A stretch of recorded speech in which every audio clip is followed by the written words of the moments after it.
Bien, chicos, bueno, activo el chat privado por si alguno quiere hacer preguntas respecto del tema. Y bueno, le partí un poco ponerlas por chat público, pero ya saben que es mejor por chat público. Eh,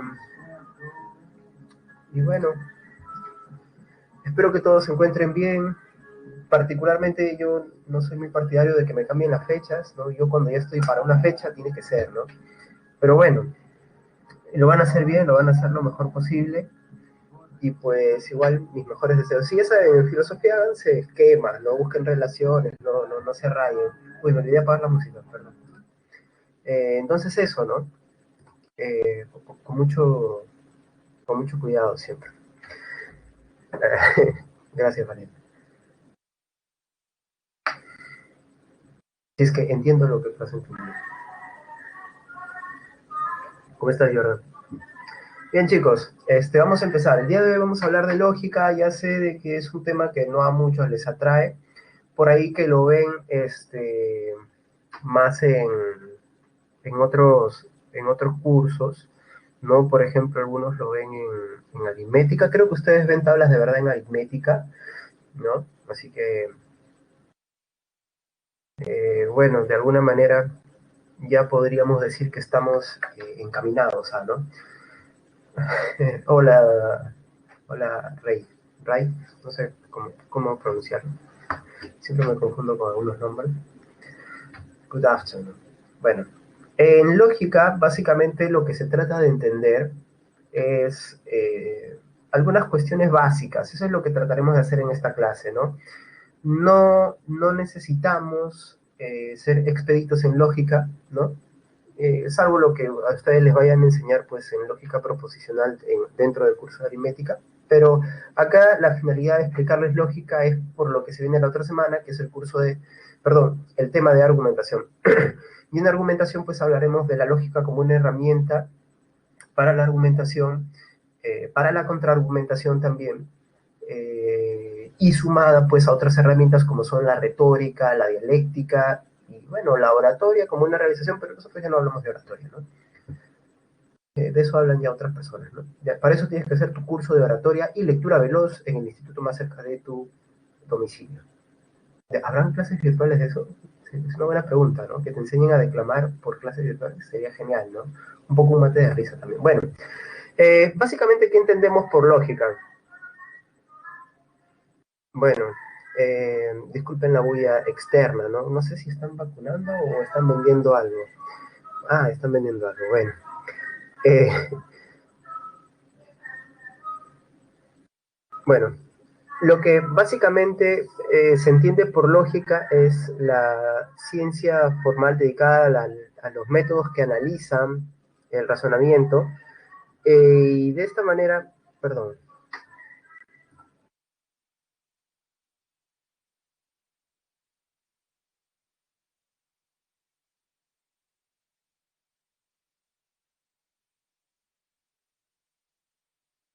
bueno, cosas que pasan, ¿no? Bueno, estaba por mandar una gritada, pero bueno, son gente que lo necesita también, ¿no? Así que bueno, ¿en qué nos quedamos? Ya. Volviendo al tema de la lógica. Eh, de hecho, a veces nos da la sensación de que cuando se lee esta definición de lógica, mmm, se piensa que todo razonamiento puede ser llevado a la lógica y eso es un poco falso, ¿no? En verdad, el razonamiento tiene que cumplir con unos requisitos para que entre dentro del campo de la lógica. Y quizás esto no se dice mucho, ¿no? Pero hay que mencionarlo. Lo primero es que, pues, el pensamiento tiene que ser un pensamiento ordenado. Recuerden esto, ustedes, bueno, todos los seres humanos, y esto es lo que las investigaciones demuestran, tenemos en verdad miles de pensamientos al día, si es que no millones quizás, ¿no? Aunque es un poco exagerado, pero bueno, miles, digamos, o cientos de miles de pensamientos al día, entrecruzados, desordenados, y recuerda que estos pensamientos se dan pues en milésimas de segundo. En verdad, cuando tú piensas que has pensado algo, en verdad has pensado muchísimas, pero muchísimas cosas. Lo que dice la lógica es que, aun siendo esta la circunstancia, nosotros podemos formalizar el pensamiento siempre y cuando eso que llamamos razonamiento cumpla con dos requisitos. El primer requisito tendría que ser, pues, que sea ordenado, y ordenado para la lógica quiere decir que cumple con una estructura. Ahí, como ustedes lo tienen en la diapositiva, la estructura tiene que venir dada por proposiciones en las cuales se identifican premisas y una conclusión dentro del razonamiento. Tal y como ustedes lo ven en el ejemplo, ¿no? Eso quiere decir que siempre tiene que haber algo, una inferencia, ¿bien? Un razonamiento es una inferencia, solo que esto no lo decimos mucho porque suena a veces, pues, un poco básico, ¿no? Pero sí, hay que entender eso, ¿no? Un razonamiento es una inferencia. ¿Y qué es, pues, qué son las proposiciones? Que son, digamos así, la materia prima, en el sentido de que es el principal elemento a manejar dentro de la lógica. Pues podemos entender por proposición un enunciado declarativo o aseverativo respecto de algún segmento de la realidad, ¿no? Eso quiere decir que las proposiciones pueden ser verdaderas o falsas, lo cual no debe confundirnos con lo que nos brinda la lógica. La lógica no te permite saber si algo es verdadero o falso, ¿bien? Esto lo vamos a ver en un momento. Entonces, recordemos esto, ¿no? Una sola proposición puede ser verdadera o falsa, y estas proposiciones ya unidas tienen la posibilidad de constituir un razonamiento que puede volverse válido o inválido. Ahora, cuando la proposición se une de tal manera como lo estamos viendo en el ejemplo, por ejemplo, decimos todos los cariñosos son débiles, todos los gatos son cariñosos, y la conclusión sería todos los gatos son débiles. En ese caso, nosotros lo que estamos viendo es que se cumple un tipo de inferencia o razonamiento que nuestro buen amigo Aristóteles llamó silogismo deductivo. Este es un silogismo deductivo puro, de hecho, ¿no? Es la forma más limpia de encontrar un silogismo, ¿no? Con términos medios y términos extremos. Entonces, de la misma manera, alguien podría decir, todos los hombres son perros, todos los perros son leales, conclusión, todos los hombres son leales, ¿no? O sea, la conclusión es válida. Y a esto vamos, ¿no? A esto vamos. ¿Por qué te ríes, Valeria? Ahora, tendrían que decir más bien, sí, profesor, tiene razón, eso es lo que tienen que poner. Ahora, vemos la diferencia, pues, entre verdad y validez. Como te dije, la verdad es una propiedad, ¿no es cierto? La verdad es una propiedad de la proposición, de una sola proposición. Por eso se dice que es una noción semántica. Así cuando algo dicho, que se toma como una proposición, un enunciado, y tú quieres saber su valor veritativo, si es verdad, si es verdadero o falso, tienes que acudir a la realidad, pues no hay otra manera. Eso es lo que se llama teoría de la correspondencia en teorías de la verdad dentro de problemas nociológicos. Y pues, ¿qué es lo que nos dice esto? Nos dice que las proposiciones, de alguna manera, se pueden corroborar como verdaderas siempre y cuando coincidan con algo que se ha visto en la realidad. Así, por ejemplo, si yo de la Universidad Nacional más antigua del Perú, entonces lo tengo que comprobar acudiendo a documentos y demás. La teoría correspondentista nos dice que la proposición tiene que ser un reflejo de lo que se ve en la realidad. Ahora, si te das cuenta, es una noción semántica de contenido y la puedo aplicar sobre una sola proposición.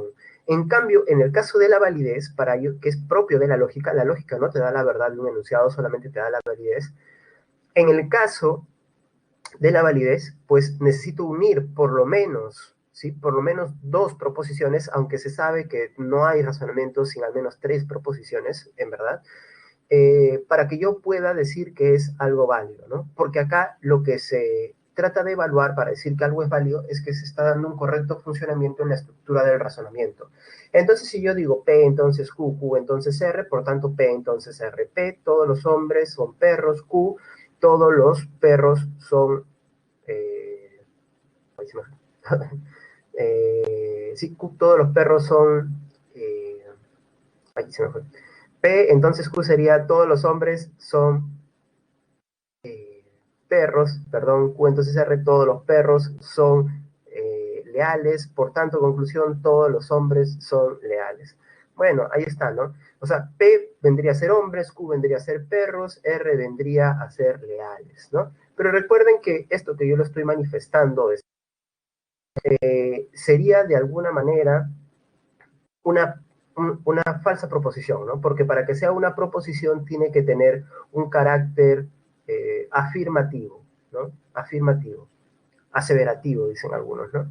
Chicos, pregunta, ¿se ha entendido esta diferencia entre verdad y validez? Creo que la ha hecho más confuso de lo sencillo que es, en verdad, ¿no?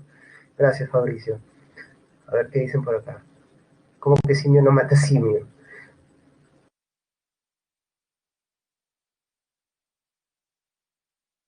Bueno, yo asumo que estoy con gente honesta, ¿no?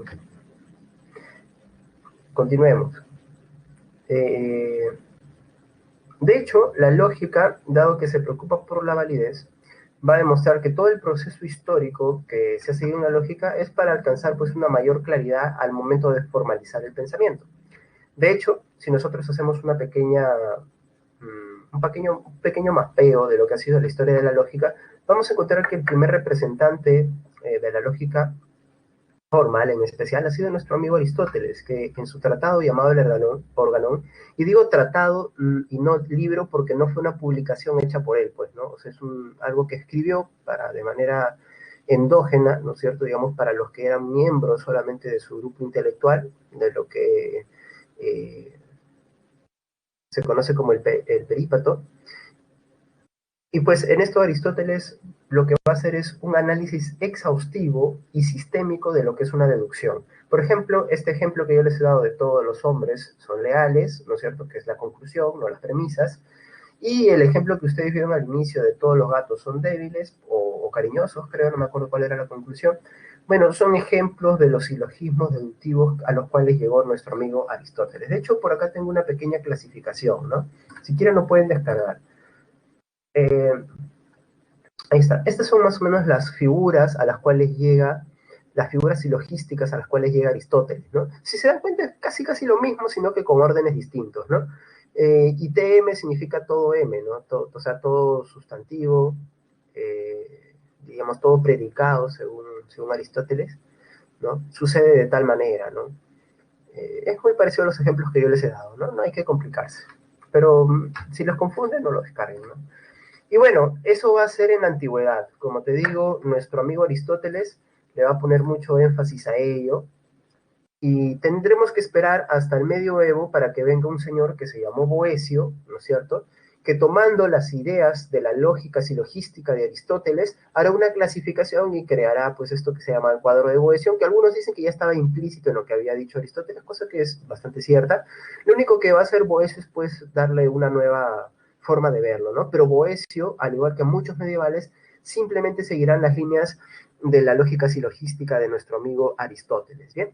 ¿Cómo funciona este cuadro de Boecio? Bueno, lo que dice Boecio es que hay una serie de condiciones internas dentro de las proposiciones categóricas de Aristóteles. Entonces, si existe A y E como las proposiciones generales, y también O como las proposiciones particulares, entonces lo que nos dice es que debe haber una relación interna. Solamente para dar un ejemplo pequeño, ¿no? Por ejemplo, si yo digo, todo ese es P, yo digo, todo pollo a la brasa es rico. Ojo que acá no estamos hablando de la verdad o la falsedad de lo que estoy diciendo, ¿no? Yo creo que, obviamente, hablando de verdad o falsedad, no todo pollo a la brasa es rico, pero todo mostrito sí es rico, ¿no? Bueno, todo es digamos, todo pollo a la brasa es rico. ¿Qué diría una afirmación I? Una afirmación I diría, algún pollo a la brasa es rico. Imaginemos que yo compruebo la verdad de que todo pollo a la brasa es rico. ¿Qué es obvio? Será obvio que algún pollo a la brasa es rico. Ahí está, pues, ¿no? Entonces, por eso Boecio le terminará llamando a esto una relación de subalternidad, ¿no? Subalternos y subalternantes, ¿no? Así le llama Boecio. Bueno, ahí está, también se lo pueden descargar, ¿no? En verdad, es algo que no tienen que recordar, pero es para entender mejor cómo fue este proceso lógico, ¿no? Cómo Boecio toma las ideas de Aristóteles. Y en ese camino, en la misma Edad Media, aparecerá un tal señor llamado Guillermo de Ockham. ¿Qué es lo que va a hacer Guillermo de Ockham? Guillermo de Ockham ya está más cerca de la modernidad y él se dará cuenta de que esta lógica silogística tiene algunos defectos y por tanto hay que mejorarla buscando una mejor simbolización. Sin embargo, él no va a alcanzar esa simbolización. Por eso solamente se le recuerda a Ockham por su pretensión, pero no lo que alcanzó en el campo de la lógica. Quien sí conseguirá un poco ya algunas unos cambios importantes en el camino de las sugerencias, será en la etapa moderna nuestro amigo Leibniz, ¿sí? ¿Qué es lo que va a hacer Leibniz? Bueno, básicamente Leibniz se dará cuenta de que, ahí está Leibniz, ¿no? De que la lógica solamente puede ser precisa cuando las proposiciones funcionen o interactúen de la misma manera que interactúan los números dentro de las matemáticas. Entonces, él va a proponer una lógica matemática, pero que él tampoco va a desarrollar porque tampoco descubrió los símbolos proposicionales. Más bien hay que esperar hasta este señor que se llamó George Boole, ¿no es cierto?, para que se dé ya o se realice, digamos, se materialice el sueño de una lógica matemática. Una lógica matemática que, dicho sea de paso, cumple con esto de darle un sentido algebraico a las proposiciones, ¿no? Y eso es lo que va a hacer básicamente George Boole. De hecho, George Boole también tiene ya un primer acercamiento a lo que se conoce como las matrices para la lengua proposición, el lenguaje proposicional de la lógica. Aunque quien lo va a desarrollar de una manera más parecida a como tenemos hoy en día la lógica formal proposicional es nuestro amigo Gottlob Frege. Y Gottlob Frege, ¿no es cierto?, desarrollará la famosa lógica predicativa, muy parecida a lo que hemos visto, ¿no es cierto?, y a lo que vamos a ver el día de hoy, con P, entonces Q y eso. Y pues básicamente es por esto que se le conoce como el padre de la lógica moderna. Ahora, los usos de la lógica se darán, pues, por ejemplo, ya en autores posteriores como Claude Shannon y sus famosas compuertas lógicas, ¿no? Que tiene que ver con esto del lenguaje binario y demás, ¿no? No sé si han alguna vez escuchado de Claude Shannon, es el que inventa una nueva teoría de la información y de la comunicación. De hecho, lo que hace Shannon es, pues, pensar que un circuito eléctrico, para que pueda servir para un equipo electrónico, ¿no?, y para que pueda tener esta interacción en lo que hoy en día nosotros ya llamamos software y hardware, tiene que responder de alguna manera a cuestiones, así es, tiene que responder a cuestiones básicas, ¿no es cierto? Lo que en lógica llamaríamos validez-invalidez, lo que Ciro está mencionando ahí como la lógica binaria, todo a base de 1-0, es de alguna manera lo que Claude Shannon no descubre, sino que simplemente lo usa de una manera un poco más astuta, apelando al lenguaje de la lógica, ¿no? Así él se da cuenta de que si existe un emisor y un receptor, entonces tiene que haber pasos por los cuales va a tener que pasar, que en un circuito eléctrico es lo que se llama compuertas. Cuando esta compuerta es analizada, solo tiene dos posibilidades, o está abierta o está cerrada, al igual que un interruptor, ¿no es cierto? O da paso o no da paso a la energía eléctrica. Entonces, bueno, Shannon va a hacer uso de eso y lo aplicará pues a los circuitos eléctricos de una manera un tanto más compleja, en su famosa teoría de la comunicación, que permite limpiar el mensaje, según él, y bueno, esto dará inicio pues a todo el mundo de la electrónica y la informática, ¿no? O bueno, contribuirá, ¿no? Contribuirá, porque hay otras cosas que se necesitaron también. Y bueno, eso es un poco lo que podemos decir referencialmente sobre la historia de la lógica.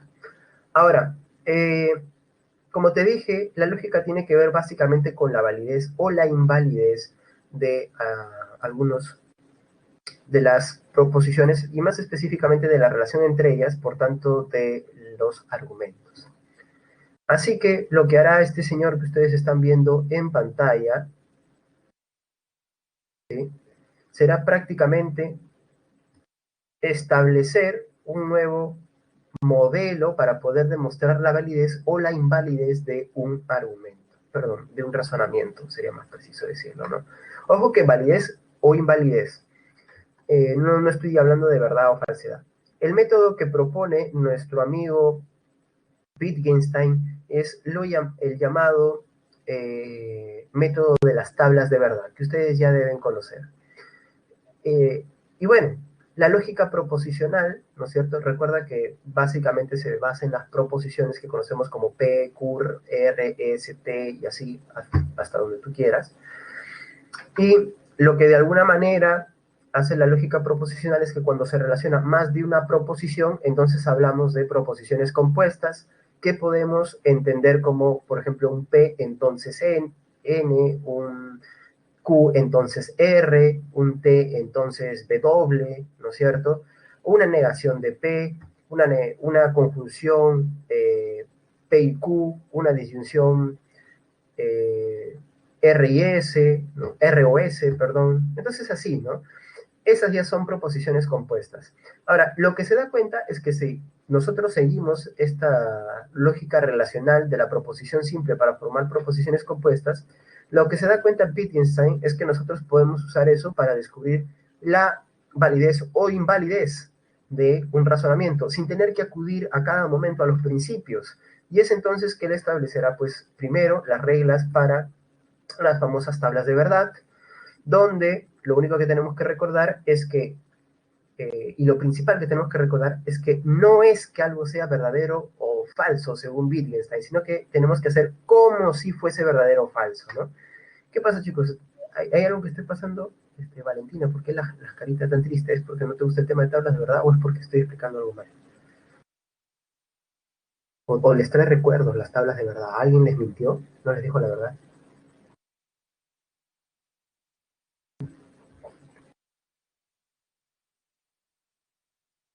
Sí, sí, Ciro, estás bien. La validez es como un correcto razonamiento. Exacto.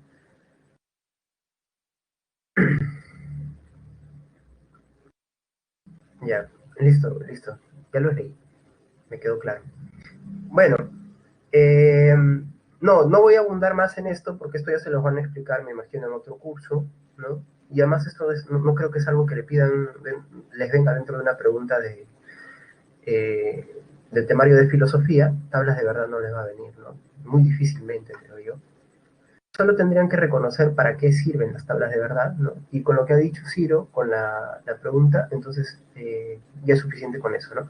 Pero yo haré un par de observaciones más.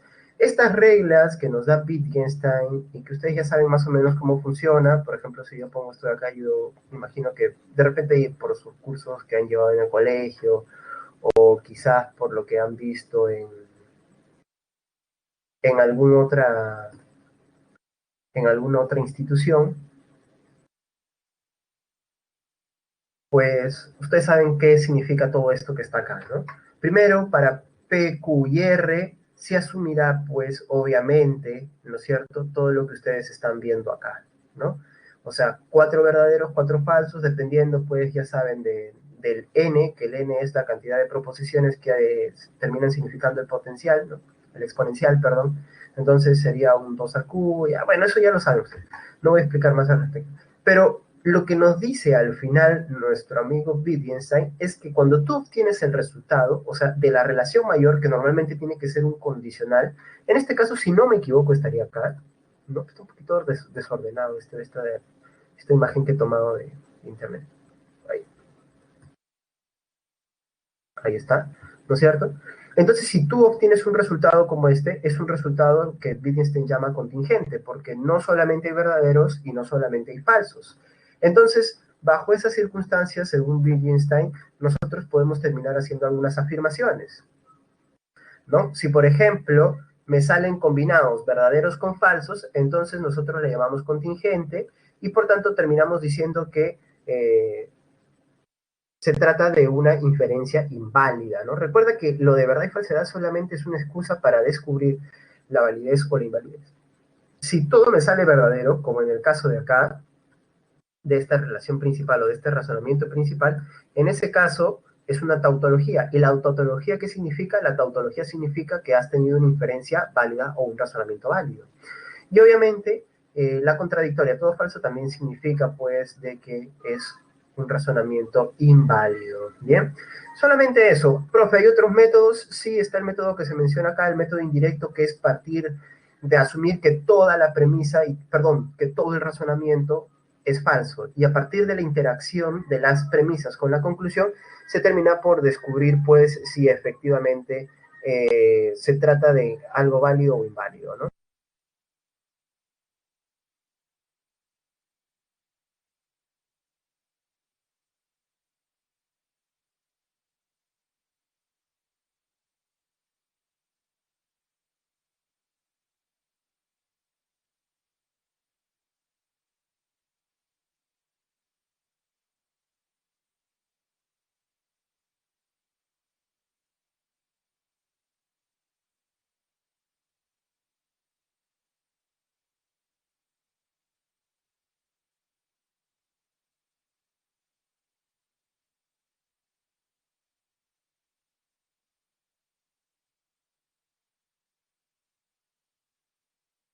Bueno,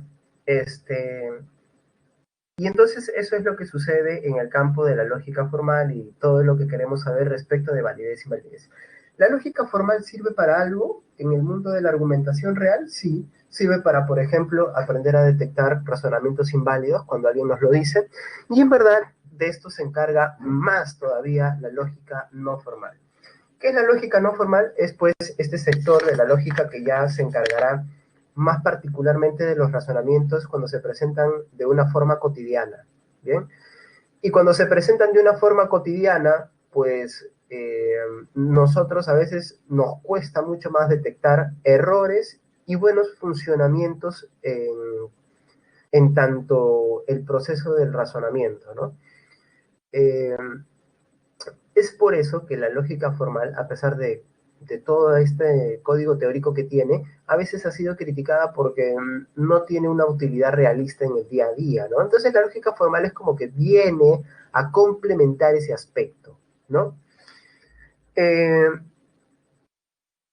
¿Cómo podemos, pues, entonces nosotros entender la funcionalidad de la lógica no formal? Pues tómalo como una lógica que parte de principios lógicos formales, pero que se aplica a la lógica, a las eventualidades cotidianas, ¿bien? Entonces, dentro de la lógica no formal es famoso el estudio de las falacias, ¿sí? Profe, el año pasado o el ciclo pasado todavía se veía, para los que están enterados de eso, todavía se veía, profe, paradojas y otros asuntos. Bueno, chicos, no se preocupen, no es necesario, ¿bien? No es necesario saberlo ahora porque las paradojas ya no están dentro del temario. Entonces, nos dedicaremos al estudio de las falacias no formales y esto nos será de utilidad para nuestra próxima clase. Estas falacias no formales, y digo no formales porque también existen formales, pero esas no las vas a ver, esas falacias no formales que vamos a ver el día de hoy son argumentaciones que en verdad son incorrectas, pero que de alguna manera parecen ser que están bien, ¿sí? Parece ser que están bien, y es porque apelan o a la confusión o apelan a la emoción, ¿sí? Algún sentimiento que hay de por medio, o sea, tienen marcado un código psicológico ahí, ¿no? Se dice, ¿no? Tal y como informa esta diapositiva, eh, que cuando se usa de manera intencionada se llama sofisma, no lo confundas con los sofistas, ¿sí? Es otra cosa esto. Y cuando se usa sin saber que lo estás usando, porque tú mismo te has confundido probablemente, se llama paralogismo. Pero ambos resultan ser pues errores del razonamiento, o sea, son falacias, ¿no? Entonces, a ver, empecemos a ver nuestra lista de falacias no formales. Antes, a ver, déjenme que ordeno todo lo que tengo acá. Es que hay bastantes diapositivas para el día de hoy, bueno, bastantes imágenes, mejor dicho. Bien, entonces ahí tenemos una división, ¿no? Podemos decir que las falacias no formales se pueden dividir en falacias de atingencia y falacias de ambigüedad. Ahora, la pregunta sería, profe, ¿para qué? ¿Cuál sería la diferencia, ¿no es cierto?, básica entre ambas. Bueno, primero, decirles que las falacias no formales en general se caracterizan por hacer una conexión, como te había dicho, ¿no es cierto?, que en verdad no se da entre premisas y conclusiones, pero te lo muestran como si se diese esta conexión. Las de atingencia apelan algunas veces, ¿no es cierto?, a cierta confusión, pero una confusión generalizada y sobre todo apelan a la emotividad psicológica. En cambio, las falacias de ambigüedad apelan a la confusión en la formulación de un enunciado. Y parece que de ahí se puede sacar una conclusión, pero esa conclusión resulta inválida en verdad, ¿no? Entonces, para ir ganando tiempo, vayamos de frente con las falacias de atingencia. ¿Qué son las falacias de atingencia? Te repito, hay una conexión, hay un vínculo psicológico, pero no lógico, ¿bien? Entonces empezamos con el argumento ad baculum. El argumento ad baculum, o falacia que apela a la fuerza, es básicamente recurrir a una especie de amenaza para convencer a alguien de algo. Entonces, si yo te quiero convencer de algo, ¿qué sucederá? Que eh, por ahí trato de ver la manera de que una amenaza, aunque sea sutil, o hacerte recordar mi capacidad para hacerte daño, entonces ahí se puede entender que de alguna manera está funcionando una falacia ad hominem. Ejemplos, por ejemplo, de repente lo has escuchado en discursos políticos, ¿no es cierto? O de autoridades. Bueno, los ejemplos que están poniendo en el chat público son coincidentes también. Eh, por ejemplo, aquí hay una diferencia que hay que hacer. No los quiero confundir, pero también hay una falacia que se llama falacia de consecuencia negativa, ¿sí? Recuerda que si la consecuencia negativa no solamente es para ti, sino para muchas más personas, entonces se suele llamar a eso, ¿no es cierto? Se le suele llamar consecuencia negativa. Pero la clasificación dice que la consecuencia negativa en verdad es una forma generalizada, o sea, más amplia de una falacia ad baculum. O sea que es lo mismo, ¿no? Eso lo digo por si lo ven por ahí. Bueno, la falacia ad baculum entonces funciona con los ejemplos que ustedes me han puesto ahí en el chat público. Pero claro, si una autoridad dice, bueno, si siguen las protestas y las huelgas, entonces sacaremos a los militares y tomaremos acciones violentas porque esto es injusto, ¿no? Son protestas no justificadas, por ejemplo. Bueno, el hecho de que saquen a los militares no quiere decir que, o eso no hace que las protestas sean injustificadas, aun cuando pueden hacerlo porque son autoridades, ¿no? Más bien, lo que nos haría pensar es que desde la estrategia esto es, si están sacando a los militares es porque de verdad estamos afectando en algo, de repente intereses particulares, ¿no? Entonces, la falacia ad baculum, ¿dónde está? En amenazar con recurrir a una fuerza violenta, ¿no es cierto? Otra falacia ad baculum, por ejemplo, les debe haber pasado, salen y se transportan públicamente, como lo hacemos la gente humilde del Perú y de Lima, sobre todo, ¿no es cierto?, presente, y por ejemplo, suben a su transporte público y entonces sube un expresidiario que les cuenta toda una historia y le dice, varón, colabora, Pepe, no quiero estar en la esquina, mañana pasado tú puedes ser la víctima. Y te mira, y de paso tú justo estabas chateando, estabas mandando el último mensaje mientras escuchas música y dices, uno, ya perdí. Y entonces, ¿qué haces? Sacas tu sencillo nomás y tienes que colaborar, ¿no? No te queda de otra, pues, ¿no? Entonces, hay una amenaza sutil, pero, profe, me está amenazando al futuro, quién sabe si me lo voy a cruzar. Pero tú sabes que esa amenaza a futuro es una amenaza presente realmente, ¿no? Eh, entonces, claro, no digo que todos caigamos en esta falacia, ¿no? Y no todos seamos convencidos por esta falacia ad baculum, pero se da en todas estas circunstancias. Ahora, ¿qué pasa? Hay todavía falacias ad baculum más sutiles, ¿eh? Todavía hay más sutiles. Hay falacias ad baculum que no necesitan ni siquiera palabras, ¿no es cierto? Un ejemplo, las mamitas, ¿no es cierto? Por ejemplo, tu mamá te dice, haz esto. ¿Y tú qué dices? No quiero, mamá, ¿por qué lo voy a hacer yo? Y volteas y ves que tu madre ya tiene la chancla en la mano. No necesita decir nada, no necesita argumentar más. Eso ya es una falacia ad baculum, ¿no es cierto? Bueno, de alguna manera vemos también que hay una amenaza sutil, pero hay una amenaza, ¿no es cierto? O por ejemplo, cuando el esposo se quiere quedar un rato más con los amigos y dice, amor, nos quedamos, ¿no es cierto? Y voltea y mira a su pareja y su pareja está así. Falacia ad baculum, así, caleta nada más, disimulada, pero hay una falacia ad baculum. Eh, bueno, puede ser, ¿no? Puede ser que lo confundas con una cuestión filosófica, Giancarlo. Bueno, ahora vamos a otro tipo de falacia, ¿no? Esta falacia creo que a ustedes les ha quedado muy clara, lo han visto en muchos ámbitos de su vida, entonces pasamos a la falacia ad hominem.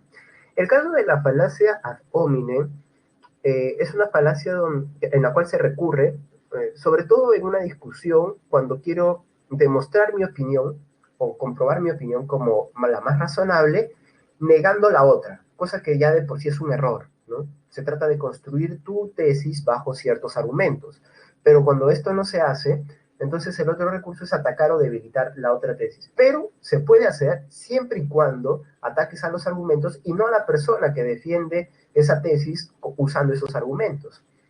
Entonces, ahí se da la falacia ad hominem. Por ejemplo, yo estoy discutiendo con una persona y yo, no sé, quiero demostrarle que el gobierno no me debe exigir que yo, no sé, limpie la calle que está fuera de mi casa, ¿no? No, ni el gobierno regional, ni el gobierno municipal, nadie me lo puede exigir. Y bueno, esta persona me dice, no, pero sí, tú tienes que hacerlo, porque si no, imagina cómo es estar la vía pública y lo que se gasta contratando personas que se encarguen de esto en zonas residenciales, que no sé qué. Y yo digo, pero no, pero yo no tengo que hacerlo. Y además tú que me vienes a hablar a mí de código moral, de que hay que limpiar, pero si tú estás en la cárcel. Bueno, ahí está. Eso es una falacia ad hominem. Trato de volverlo inválido respecto de un tema, señalándole un error relacionado con el tema en este caso, ¿no? Pero cuando no se relaciona mucho con el tema, eso se llama un ad hominem circunstancial. ¿Cómo es un ad hominem circunstancial? Por ejemplo, tú estás discutiendo con alguien, no sé, tú le dices, bueno, yo no estoy a favor de las corridas de toros. Y te dice, oye, pero tú cómo no vas a estar a favor de las corridas de toros si tú comes carne y carne de res todavía. La relación no está clara si te das cuenta, pero esta persona que está asumiendo de alguna manera de que, claro, el comer carne ya es una forma de maltrato, así que tú no te puedes oponer porque hay una supuesta hipocresía ahí, ¿no? Pero recuerda que este opinión circunstancial es débil también, ¿no? Y es fácil de detectar, como te has dado cuenta, ¿no? Según nuestro amigo Umberto Eco, el pensador italiano, eh, de hecho,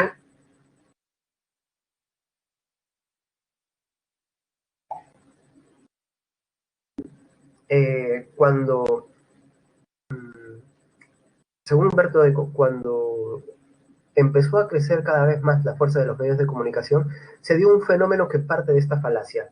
Pero esta falacia se ha vuelto tan sutil, ¿no es cierto?, que hoy en día tú no necesitas ni siquiera de señalarle a alguien un error, mucho menos difamarlo, solamente necesitas señalar cosas que parezcan suspicaces a la mente de la gente. O sea, es como jugar con las ideas un tanto de desconfianza que tienen las personas, ¿no? Por ejemplo, eh, decía Humberto Eco, imaginemos que un magistrado, decía él, sale todas las tardes a fumarse un cigarrito en un parque. Y ya alguien lo ve, un periodista lo ve y lo señala en el periódico, ¿no? Y dice, ¿a qué no saben ustedes a quién he visto en un parque?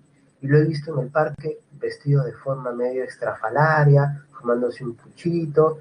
Y lo que es curioso, mira, no estoy diciendo nada, solamente voy a decir esto. Y lo que es curioso es que sale a las 5 de la tarde, horario en el cual salen los niños de determinado colegio.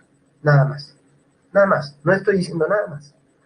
Ahora, lo que dice Humberto Eco es que de alguna manera decir eso nada más ya se vuelve como una máquina de fango, o sea, produce fango, o sea, mancha la imagen de una persona con solamente señalar algo de una manera muy, pero muy ligera, ¿no?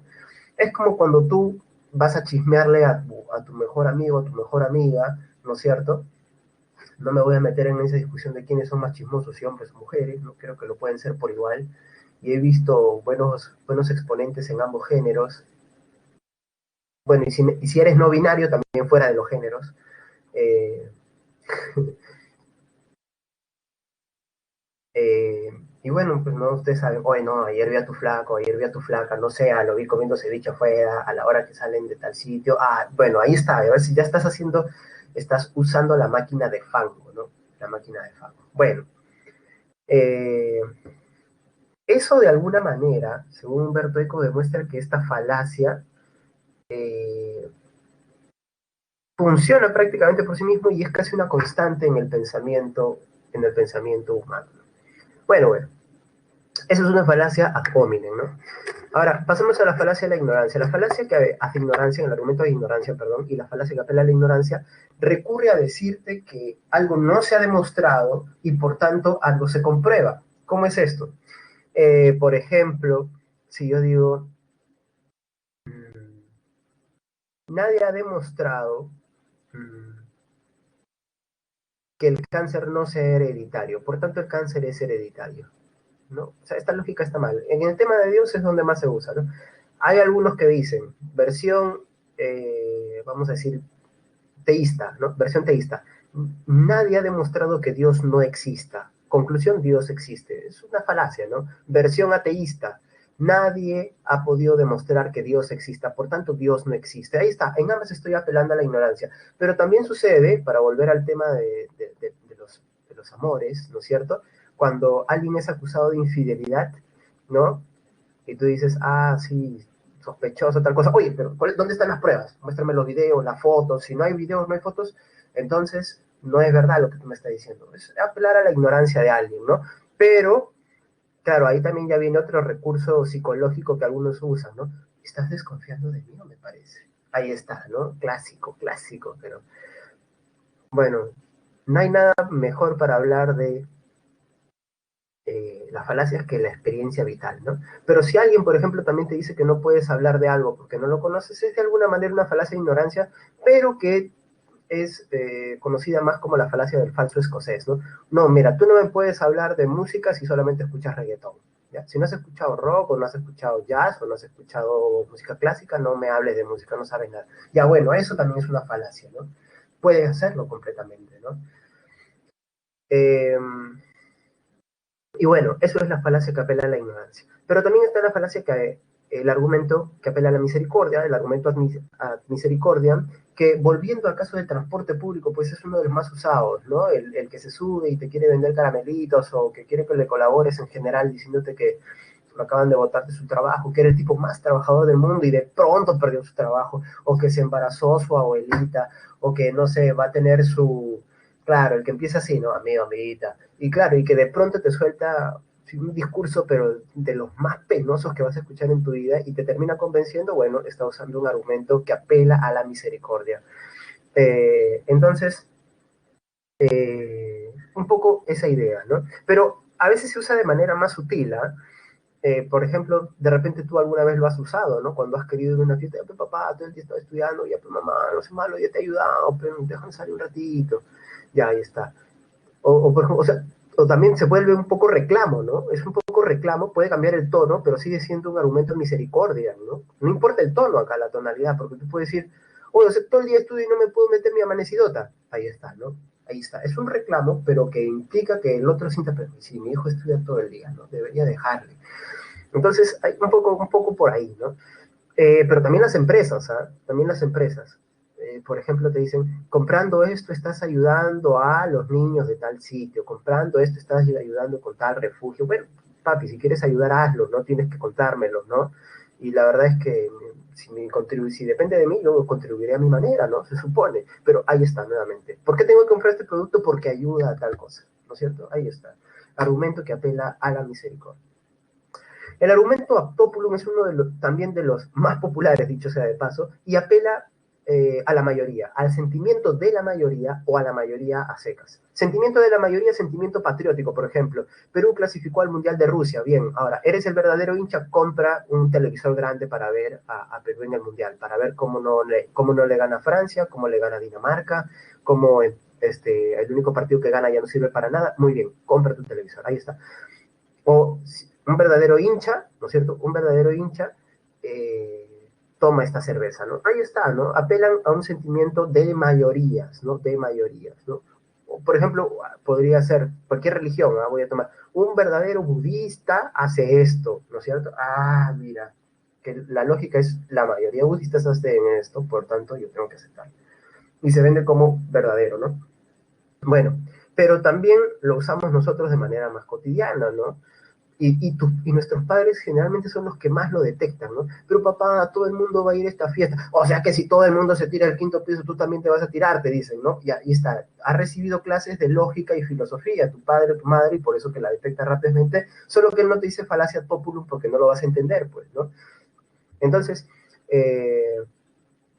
pero también a veces hay otras formas más sutiles, ¿no? Hay otras formas más sutiles. Por ejemplo, le reclamas a alguien que por qué está botando su basura a la calle.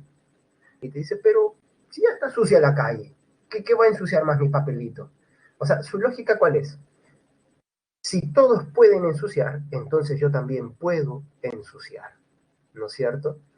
Entonces, claro, se podría decir que de alguna manera apelar a la mayoría siempre tiene por caso apelar a una falacia finalmente, ¿no? Bueno, espero que ustedes no voten basura, ¿eh? Si no, cuando estén en San Marcos y se encuentren conmigo, les voy a dar una lección. Yo hago rocha. Bueno, y peor si estás con pareja, con más razón todavía. Te grito, papi, recoge tu basura, llévala en tu mochila, delante de tu pareja, no me importa. Bueno, volvamos a las falacias. Falacia ad verecundiam. ¿Qué es la falacia ad verecundiam? Apelar a una autoridad que no compete en el tema que se está viendo, ¿no? Entonces, por ejemplo, estamos hablando de física cuántica y alguien dice, pero Vargas Llosa dijo que la física cuántica, papi, ¿qué sabe Vargas Llosa de física cuántica, no es cierto? O, por ejemplo, sobre el tema de Dios, nadie puede decir algo verdadero porque nadie sabe, tiene un conocimiento tan pleno como para hablar de Dios, ¿no? Entonces, que alguien me diga, profe, pero Albert Einstein decía que Dios no juega los dados, entonces es verdad que Dios existe. Bueno, eso también, ¿no es cierto? Bueno, hay que ver cuando una autoridad es competente para que no se vuelva una falacia ad verecundia, ¿bien? Solamente eso. Pero bueno, y tenemos otras falacias de atingencia, ¿no? Falacias, por ejemplo, de accidente, la falacia de la definición particular, ¿no es cierto? ¿Cuándo se da la definición particular? Cuando alguien hace una definición un poco antojadiza de algo, ¿no? Bueno, acá les muestro otras falacias. Acá está la del falso escocés. A ver, esperen que lo encuentre. Y la pueden descargar automáticamente ahora. A partir de ahora, ahí está. Las tres primeras, las tres de arriba son algunas que ya hemos visto y las tres de abajo son nuevas, ¿no? Presentar un falso dilema, pero también está la de la pregunta compleja, podríamos sumarla acá, las falacias de atingencia. ¿Y cuál es esta pregunta? Es una pregunta que no puedes responder, por ejemplo, o que si tú respondes ya estás concediendo algo, ¿sí? Por ejemplo,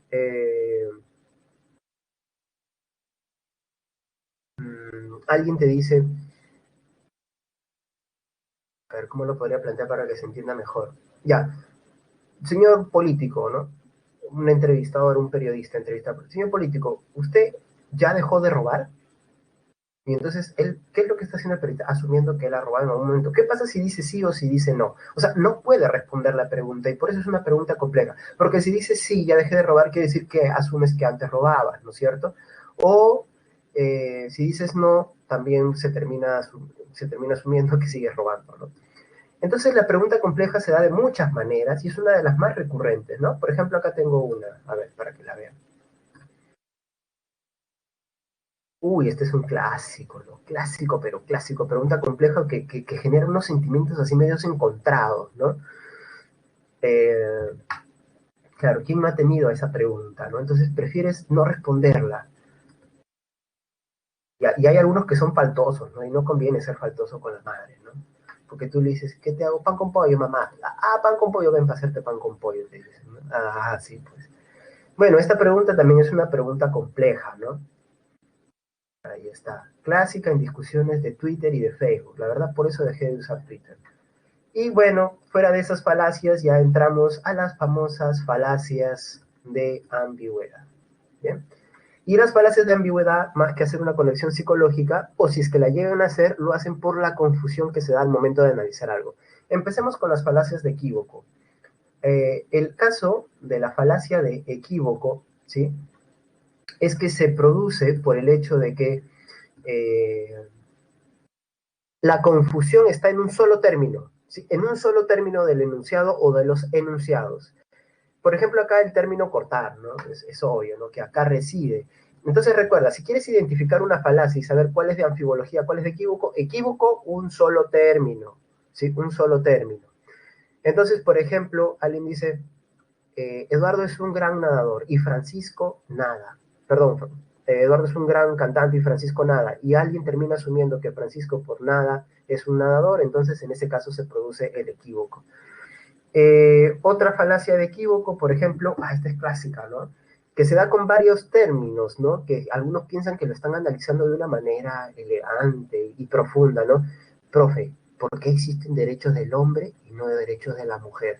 Papi, es que estás entendiendo mal el término hombre, ¿no? Hombre se refiere a ser humano y no se está refiriendo, pues, al género, ¿no? Profe, soy no binario, bueno, ese es otro asunto ya, ¿no? Bueno, este es el caso de la falacia de equívoco o por equívoco, en la cual, recuerda, la confusión a la cual se apela está en un solo término. En cambio, la falacia de anfibología se da, a ver si lo encuentro, ahí está, se da al momento de la formulación. O sea, al momento de formular hubo un error. En este caso es un poco tonto el ejemplo, ¿no? Por ejemplo, dice, por favor, deme un par de medias para niños de algodón. Es obvio que los niños no van a ser de algodón y son las medias, ¿no? Pero hay casos en los cuales sí se puede asumir una confusión al momento de hacer una construcción y sacar una inferencia inválida. Por ejemplo, eh, María fue a visitar a Jorge en su carro y alguien dice, ah, mira, no sabía que Jorge tenía carro, entonces quiere decir que le va bien, ah, mira, qué tipo, pero para más calladito se lo tenía guardado. Oye, no hueles, ¿no? En verdad el carro es de María, por ejemplo. Ahí está, ahí se ha detectado la falacia de ambigüedad, ¿no? Eh, pero normalmente puede suceder y se da con frecuencia, ¿no? O sea, la ambigüedad se da con frecuencia, pero no necesariamente alguien saca una conclusión que la quiere presentar como lógica, ¿no? Y por último tenemos la falacia de énfasis. ¿Cómo se presenta la falacia de énfasis? Recuerda que hay un mensaje que se lee de una manera errónea porque se da más énfasis a una parte del mensaje y la otra se descarta, ¿no es cierto? Entonces, como esta, hay muchas propagandas, ¿no es cierto? O mucha publicidad engañosa, ¿no? Y no solamente en este sentido así medio juguetón, ¿no? Sino que también a veces se da en un sentido, pues a veces vil, ¿no? Bueno, no he encontrado un ejemplo, yo antes tenía un ejemplo así, pero preciso, pero bueno, este también podría funcionar, ¿no? Claro, no es por la marca, ¿no? Sino que simplemente hay dos momentos acá. Puede ser cualquier marca, ¿sí? Puede ser marca china, la que tú quieras. O tu celular robado, de donde sea. Eh, entonces hay dos momentos, lo que se te muestra en grande, la oferta racional diríamos, y a lo cual se le da el énfasis, y por debajo pues tenemos el mensaje chiquitito donde todo el mundo sabe que ahí está, ¿qué cosa? La trampa, pues, ¿no? Claro, porque la trampa siempre está escondida, por eso es la trampa. Pues. A ver, ahí está, ahí está. Uno puede leer ahí y todo dice, uy, ¿no? Profe, eso quiere decir que los términos y condiciones son prácticamente la realidad, sí, de alguna manera, ¿no? Por ejemplo, un producto que ahora estaba escuchando por radio, ¿no? Yo escucho radio, no sé si ustedes, soy un poco anticuado todavía, y por ejemplo, dicen por ahí, eh, tal medicamento que se usa para aliviar todos los síntomas de la gripe. Y luego dice, términos y condiciones, no usar si tienes tal enfermedad, o sea, no lo puede usar nadie prácticamente, ¿no? Tal y como lo escuchan, no lo pueden usar asmáticos, personas que sufren del corazón, personas que sufren de problemas respiratorios, y se supone que es para aliviar problemas respiratorios. Entonces, eso de alguna manera, lo de términos y condiciones, es pues una forma de hacer uso de la falacia de énfasis, ¿no? Miren, un caso de la vida real, ¿no? Un amigo mío, no sé si ustedes escuchan de los famosos días rojos, donde en una famosa empresa de supermercados, compañía, una línea de supermercados, cadena, tenía esto de que si ibas un día con vestido de rojo, con una prenda roja, podías acceder a 2 por 1 en varios productos. Un amigo hizo esto y cuando fue le dijeron que no, que tenías que ir por lo menos con 2 prendas de color rojo y él había ido con su polito nada más. Tuvo que devolver todos los productos, dejarlos ahí, no se lo llevó, ¿no? Es una triste realidad. Bueno, volviendo, así que tengan cuidado con esas falacias, ¿no? Con las falacias de énfasis. Volviendo a nuestra diapositiva, está todo explicado, chicos, así que ahí está para descargar, ahí están las claves. Por favor, vayan respondiendo a la encuesta, mientras yo les presento de manera oral, ¿sí? Les cuento algo que me pasó y ustedes me dicen si es una falacia de atingencia o es más bien una falacia de ambigüedad, ¿bien? O ambas. A ver, ya saben cómo funciona eso de la encuesta docente.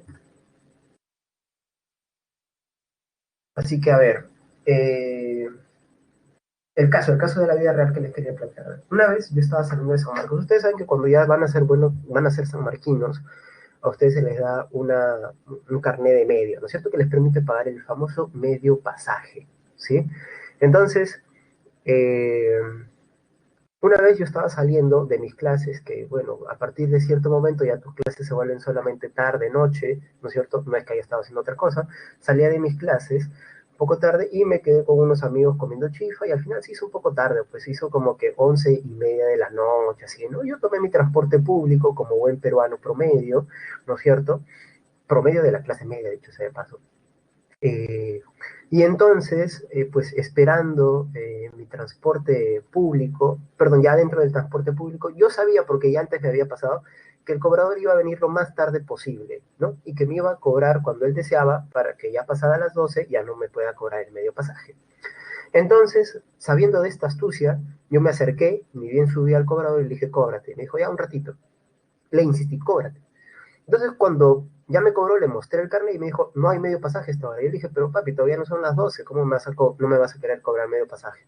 Y entonces, él me dio esta respuesta.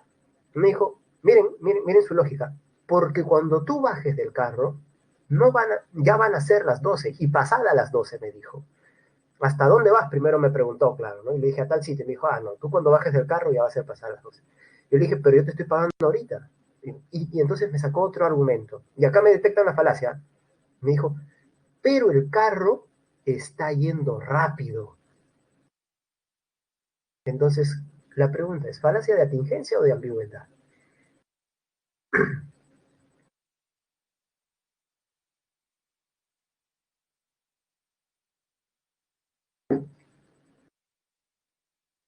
El carro está yendo rápido. ¿Qué sería? ¿Una falacia de atingencia o una falacia de ambigüedad? Bueno, es una falacia de atingencia porque no se sigue, ¿no? No se sigue.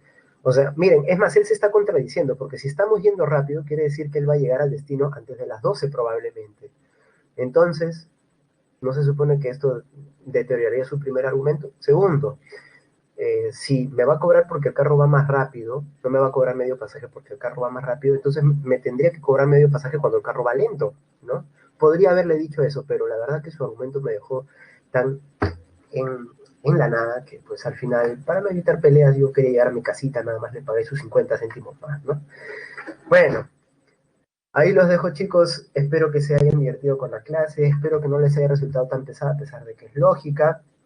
Y pues la próxima clase ya hablaremos de argumentación y contraargumentación, algo que me gusta muchísimo y espero que les sea útil para su vida, ¿no? Pero acá ya vieron un ejemplo, ¿no? Un poco este es un ejemplo y lo retomaremos en la próxima clase.